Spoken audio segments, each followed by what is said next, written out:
Денис и Света поженились 2 года назад. Многие удивлялись этой паре, не понимая, как красивая, статная и обеспеченная девушка выбрала такого неприметного парня. Единственная любимая дочь и родителей привела в шок, когда представила им Дениса и объявила, что выходит за него замуж. Перед Ольгой Сергеевной и Павлом Михайловичем стоял худенький русоволосый парень с серыми глазами и в простенькой одежде. Не было в нем ни мужской брутальности, ни шика денди, ни ученой загадочности, ни интеллигентной степенности. Что она в нем нашла?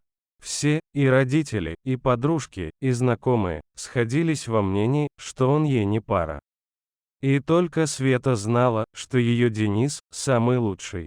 Они познакомились на какой-то замороченной художественной выставке молодых авторов, куда Света с подружками пошли только для того, чтобы отметиться и доказать родителям, что они проводят время с пользой для души.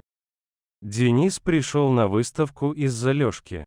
Его друг и одноклассник в 25 лет увлекся живописью, записался на какие-то курсы, и вот теперь активно рисовал. В выставочном зале, где люди размеренно двигались с задумчивыми лицами от картины к картине, Денис услышал звонкий смех, на который обернулись многие, увидел потрясающую девчонку и пропал. А девчонка, слегка смутившись за взрыв смеха, посмотрела на парня и шагнула ему навстречу. «Светлана», представилась она и протянула руку. Денис», ответил парень, не ожидавший такого поворота. «Пока без меня». Обернулась девушка к подружкам и, взяв парня под локоток, потянула его к какой-то картине.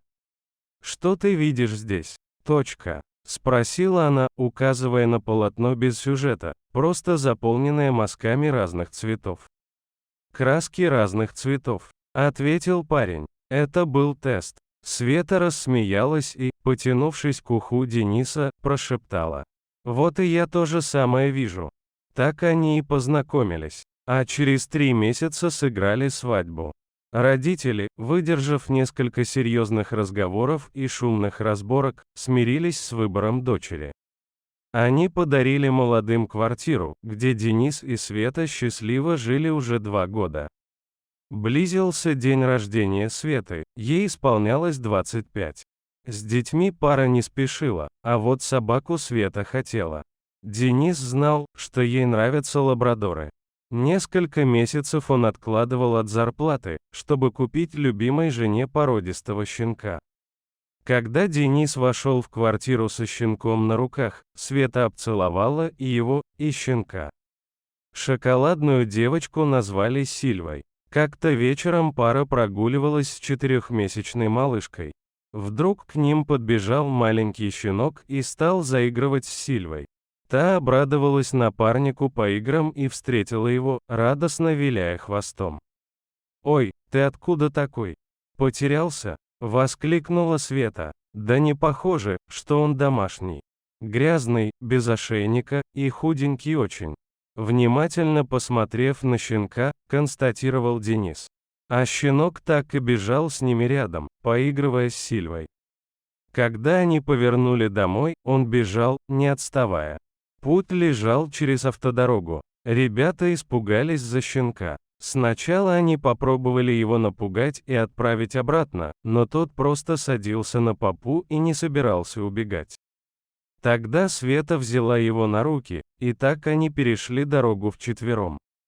За несколько секунд, что Света несла щенка, она ощутила, как он дрожит, прощупала его тоненькие ребрышки. Слезы сами потекли из глаз девушки. На другой стороне дороги она сказала Денису. «Как думаешь, 2 осилим?» «Ваот оно чтоа», нарочито строго протянул Денис, и добавил с улыбкой. «Свет, бардака прибавится. Ага, но это ж всего на год, потом они вырастут, станут умными». Уже понимая, что муж согласен, хихикнула Света. Вымытый и накормленный щенок оказался кобельком. А вот с кличкой возникла пауза. Ребята хотели присмотреться к его внешности, поведению и тогда уже решить. На следующий день к Свете в гости приехала мама, которая все еще ворчала по поводу выбора дочерью спутника жизни, но уже не вслух, про себя. Стильную ухоженную женщину встретили звонким лаем два щенка. «Свиета!» Манерно хватаясь за сердце, возопила мама. Дочь, привыкшая к маминым капризам, улыбнулась, чмокнула в щечку и сказала: «Мамусь, давай, проходи, я блинов напекла. Денька скоро с работы придет, будем чай гонять». Ох, не думала я, дочь, что будешь ты блины печь, и радоваться этому. Заворчала мама, незаметно с удовольствием принюхиваясь к манящему блинному аромату. Вскоре пришел Денис. Встретив мужа поцелуем, Света шепнула ему на ушко мама. Тот кивнул головой и подготовился к встрече с тещей. «Не понимаю я вас, дети». «Ну, ладно, Сильва. Породистая, красавица, дорогая, но это что за чунка беспородная?» Точка. Указала она пальчиком на подобранного щенка. «А, точно, будет чего ей краткое, ура!» Воскликнула Света. «А-то мы уже голову сломали, как его назвать?» «Спасибо, мам». Ольга Сергеевна тяжело вздохнула, макнула блин в сметану и зажмурилась от удовольствия, вспомнив, как мама делала такие же блины. Посмотрела на дочь и подумала, что, может быть, так оно и должно быть, что именно в этом и есть счастье в простом, но преданном парне, в подобранном беспородистом щенке, в вечерних горячих блинах со сметаной. Прошел год. Сильва выросла в настоящую красавицу с шелковой шерстью цвета золотого шоколада. А Чуня едва дорос до мопса. Его пепельно-рыжая шерстка категорически отказывалась плавно стекать по телу, она торчала во все стороны, придавая ему вид вечно взлохмаченной щетки.